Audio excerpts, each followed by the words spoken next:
बोलो विष्णु भगवान की जय, बोलो सत्यनारायण भगवान की जय।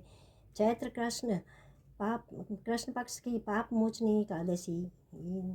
धर्मराज युधिष्ठिर कहने लगे कि महाराज, आपने फाल्गुन शुक्ला एकादशी का महात्म्य बतलाया है, अब कृपा करके यह बताइए कि चैत्र कृष्ण एकादशी का क्या नाम है, इसमें कौन से देवता की पूजा की जाती है और इसकी क्या विधि क्या है। कृष्ण भगवान कहने लगे कि हे राजन, यही प्रश्न एक समय राजा मानधाता ने लोमश ऋषि से किया था और जो कुछ उन्होंने उत्तर दिया था सो वही मैं तुमसे कहता हूँ। लोमश ऋषि कहने लगे कि हे राजन, इस एकादशी का नाम पाप मोचनी एकादशी है।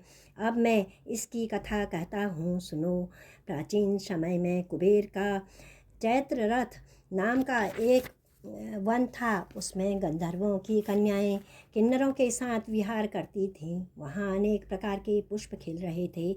उसी वन में उन अनेक ऋषि तपस्या करते थे। स्वयं इंद्र भी चैत्र और वैशाख मास में देवताओं सहित वहाँ आकर क्रीड़ा किया करते थे। वहीं अपने आश्रम में मेधावी नाम के एक ऋषि भी तपस्या में संलग्न थे।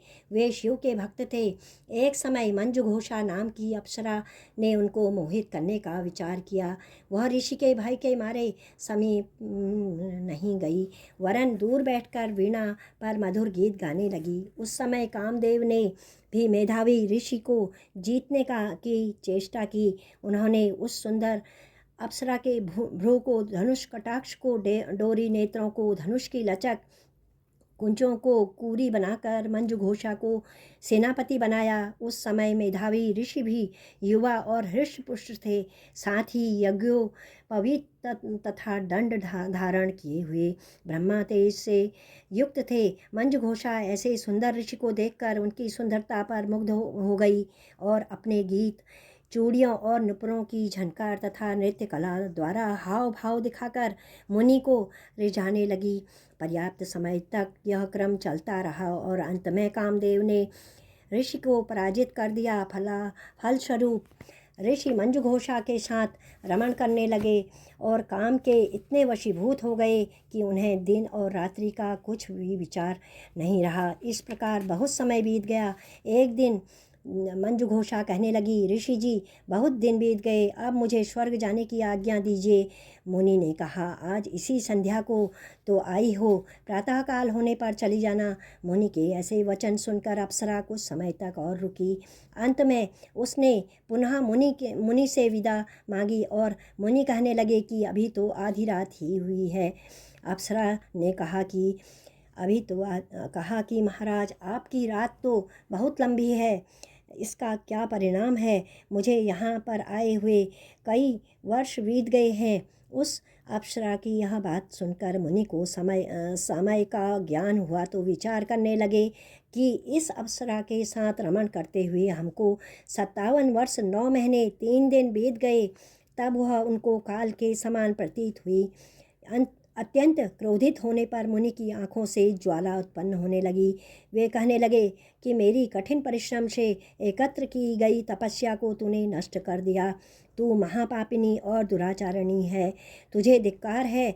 तूने मेरे साथ घात किया है, इसलिए तू मेरे शाप से पिशाचिनी हो जा। मुनि के शाप से मंजुघोषा तत्क्षण पिशाचिनी हो गई और भयभीत होकर मुनि से प्रार्थना करने लगी कि महाराज, इस शाप का किस प्रकार निवारण होगा। अप्सरा के ऐसे दीन वचन सुनकर मुनि बोले, हे दुष्ट, यद्यपि तूने मेरा बहुत अनिष्ट किया है, परंतु फिर भी मैं तुझे शाप से छूटने का उपाय बतलाता हूँ। चैत्र मास के कृष्ण पक्ष की एकादशी का नाम पाप मोचनी है और यह सब प्रकार के पापों का नाश करने वाली है। उसका व्रत करने से पिशाच योनि से मुक्ति हो जाएगी। ऐसा कहकर मेधावी ऋषि अपने पिता चिवयवन ऋषि के आश्रम में चले गए। मेधावी को देखकर चिवयवन ऋषि कहने लगे कि अरे पुत्र, तूने ऐसा क्या किया जिससे तेरा सारा पुण्य क्षीण हो गया। मेधावी कहने लगे कि पिताजी, मैंने अप्सरा के साथ रमण करके घोर पाप किया है।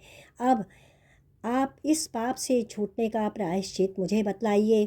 तब चियवन ऋषि बोले, हे पुत्र, चैत्र मास के कृष्ण पक्ष की पाप मोचनी एकादशी का व्रत करने से सब पापों का नाश हो जाता है, इसलिए तुम इस व्रत को करो। पिता की आज्ञा पाकर मेधावी ऋषि ने भी इस व्रत को किया, जिससे उनके सब पाप नष्ट हो गए और वे पवित्र हो गए।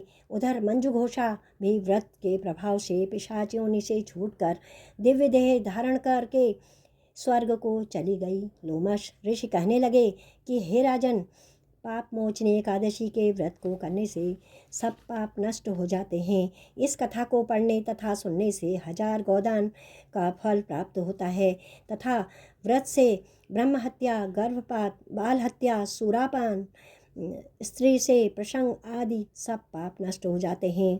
इस प्रकार एकादशी महात्म्य अध्याय समाप्त हुआ। इस दिन चिरौंजी, मेवा, दूध की मिठाई, फल आदि लिए जा सकते हैं।